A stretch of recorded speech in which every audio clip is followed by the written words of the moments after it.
about, I might as well do a quote-unquote brief walkthrough of my anything but brief pedal board. As you can see, it's pretty damn big. Yeah, so we'll just kind of dive into just kind of the history. It all started off with this guy right here, which, if you can't see through the massive amounts of hockey tape, wires and cables, is a MXR Zakk Wylde overdrive pedal, which I bought when it first came out, which I believe was in like 2004. That was my very first pedal of any kind, effects. And of course when I got it, I cranked the gain all the way up, and the output all the way up, and the tone all the way up. And then my amp that I had back then, which was my first amp, Fender Frontman 15G, little practice amp, which I bought in Spokane when I went to see Metallica with Kyle Haggis in 2004. Of course I also cranked the distortion on that up to 10, and the treble and the bass to 10, and cut all the mids and stuff, and that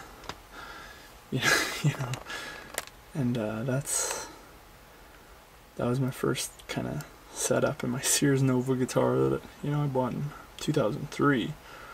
But yeah, so I wondered why I got so much crazy feedback, having all this cranked up to 1 million and my amp cranked up to 1 million. Anyway, so then 2005, got the Boss TU2 chromatic tuner. Served me very well. It's a tuner. What can you say? And then I borrowed from Brennan Oglow Dunlop Crybaby Wah, because back then me and Chris Kleznikoff were obsessed with wah pedals and thought that they were the be-all and end-all of sounding cool. So I borrowed his, and also his Aria Les Paul knockoff, because I was obsessed with having a backup guitar. So I was like, oh my god, what if I break a string playing Oblivion or Rock and Roll, Battle of the Bands 2007 came around, and I picked up 2 new pedals. Oops, there's my lamp. There we go. The first one was this Rocktron Tsunami chorus pedal. Picked it up to add some depth, to the clean parts in Requiem of Ketchup Chips, which I wrote back in the end of Northwind days. So we played at Battle of the Bands, Ketchup Chips, and also I used it when I played like a lead, because it does have a little bit of ambient delay in there, and just to give it a little, what I thought was lead tone, so whatever. And then the other thing, me and Chris both picked up Samson wireless units for the Battle of the Bands just a couple weeks before. And this was like a awesome, we were jamming at Nick's house at the time, and then me and Chris would go upstairs and be playing, and we'd run outside to see how far we could get away from the our actual receivers, still play, and it really served us well at Battle of the Bands. Me and Chris running all over the stage, and then actually what I did was, during the second song, I actually ran into the crowd. There was not a huge mosh pit, not crazy stuff going on, but there was Mason Henniger, Jordan Kanicki, maybe even Steve. I know Steve Dale was there, but I don't know if he was, but whatever. So I actually ran into the audience and did some moshing and headbanging and stuff, and the judges kind of really stressed that one of the criteria they were judging on was stage presence and how you engage the crowd. So I figured, what better way to engage the crowd than to actually run out in there. So I did that, and like I said, me and Chris just ran around and stuff. So it was really, these guys were pretty integral to us actually winning Battle of the Bands, I think, that year in 2007. So that was very cool. Oh, well, I should say too, when we started Northwind, I sold my Fender amp to Dave Lebedoff. Actually, I traded it for his Roland Cube 15, which Chris had one too, and then we put him right into the our PA, and that's how we had our amps. They were 15-watt practice amps, but they had the line out, and you plug them into the PA, and it worked decently well. So anyways, when we were starting Eternal Rest, summer 2007, what I did was, well, tried to do was, this one went to my Cube 15, which was my distortion, and then what I tried to do was, for this one, plug it straight into the board, just clean and direct for my like clean tone, you know. But so then I could, you know, this would be my clean, and then press that and I'd switch to my distortion amp. But it really didn't work out too well, you know. With this one, there was lots of like line noise, lots of buzzing and static and feedback, just plugging it directly into the board. So yeah, I was kind of consigned to just running over to my amp and actually pressing the channel select switch to switch from clean to distortion for, you know, quite a while, many years. So then we were getting ready to play our first, played Rock for the Cure with the full Eternal Rest band lineup, you know, me, Steve Dale, Nick Zeben, Corey Whittleton, Jesse Bazran. And then when we played our first real big, whatever you want to call it, headline, whatever type gig, which was October 25th, I believe, at SHSS,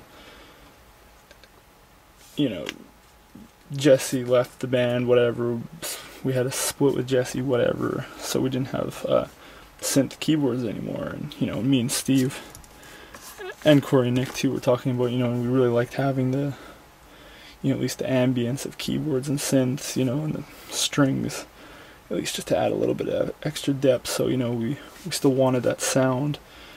We're trying to think, you know, how can we do it with, you know, lots of effects and volume pedals and this and that. But in my course of research, I did indeed find out about the Roland Guitar-Synth. So picked up a Roland GR20 Guitar-Synth. Yeah, you know, and as I demoed, you know, you can just get some basic, I mean, you can do a lot more than basic stuff with it, but, you know, that's what I kind of did, just a couple basic presets like the swelling strings and the regular synth pad, and, you know, a little bit of piano and a little bit of acoustic. So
and on this one, I'm actually controlling the volume with this, which is the actual volume knob on the GK3 pickup.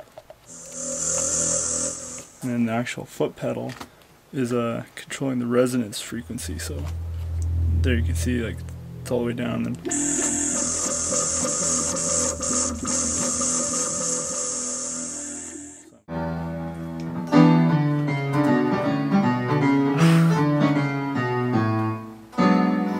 see, don't you want to be able to do that?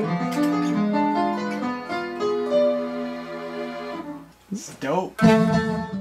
But sadly, I didn't really use this thing live as much as I really wanted to. Like, you are unfortunately kind of tied down by the MIDI cable. You know, we had our wireless units, and then, you know, you had to be plugged into this to use this. So I'd use it at the beginning of barbecue chips to make that like resonance filter, that sketchy noise that fades in, you know, and then beginning of plane chips to do like the choirs or the synth pads, you know, and just here and there. But basically I ended up just, you know, I'd use it for the parts that I needed, and then I just rip the cable out of my guitar and then, you know, run around the stage for the rest of the time with my wireless. The original Bet You Can't Eat Just One song that I recorded, which was our intro tape song for our concerts, all the sounds came from here. even the bass. When we were going to play that first show, I got my Frankenstein amp, which, yeah, I copied it from Steve Dale. You know, he had his when he showed up for first rehearsal with the, you know, Eternal Band. And, you know, I was in the market for an actual amp and you know, an actual like stack type thing. So copied his Frankenstein amp. But what we wanted to do was make sure they didn't change any of our amp settings. You know, we did a sound check and got the sounds and the settings and the levels that me and Steve wanted. And, you know, we didn't want them messing with them. So we put, as you can see, that's Steve's amp there. You know, he covered everything completely with green tape and actually took off the crank nameplate. And then I, you know, covered it with all these stickers and then just covered over the names with this black hockey tape. And it worked. You know, they never changed the settings because they didn't know what any of them were. You know, we just memorized, you know, what each of them were. Beginning of 2008, I also copied Steve and got the G major multi-effects unit and the matching Rocktron MIDI mate controller for it. You know, I just had basics, you know, like clean, you know, switched to the clean channel on the crank and, you know, some chorus reverb on there. This was just my regular distortion rhythm channel, volume boost, lead, which was, you know, just drenched in delay and reverb and stuff. Phaser for tapping, octave down, which is pretty cool. This one was constantly changing what it was, but this one's just harmonizer set to thirds, and this one the noise and the loud noises, that's the mute switch. Yeah, so, you know, and I wanted a cable in case my wireless went down, so, you know, I could switch to just like a regular guitar cable, but, you know, it was always on wireless, you know, so it's kind of pointless. And then also around that time of that Nelson show, me and Steve also picked up matching, it's upside down, but Shure PX something wirelesses, wireless units, the Digitech Harmony Man. And I got this when we had one of our mini band reunions. We ended up playing at Robson Hall in April 2009. Specifically, I bought this for the new song Beside the Path, aka Sciatica, because in that song it's all about like harmony guitars. On the recording we did, you know, all the leads are harmonized and stuff, so to replicate that. And then one of the most key features of my pedal board is the lamp, you know, because, you know, we want it to be as metal as possible, so we try to keep the stage as dark as possible. And, you know, when you've got all this crap on the stage and it's dark, you know, it's pretty hard to know what you're stepping on or settings. So, you know, had the lamp there right from the beginning of the pedal board, you know, so just massive amounts of tape, you know. And I wish I would have documented when, you know, me and Steve were actually building these things, because it took a hell of a long time and quite a process, you know, wrapping the tape around the board and wrapping it this way and then back this way and then just connecting each pedal with tape. And Steve had one too, you know, obviously he had the same Rocktron MIDI mate, and then here he had his Dimebag Crybaby from Hell and his Boss TU2 tuner, his Wild Overdrive, which he copied from me. He also copied this from me, but, you know, I copied quite a bit of gear from him. But yeah, and actually we had matching slabs of wood. We went into my shed and found 2 pieces of actual wood that were the same. So, you know, and then I helped him, you know, showed him how I did my board, because, you know, I had this thing built first, and I showed him how I taped everything together and helped him do it, and it was pretty, oh, and, you know, his wireless, so yeah, it's quite a process, you know. And then we like drilled in his handles. It's pretty sweet.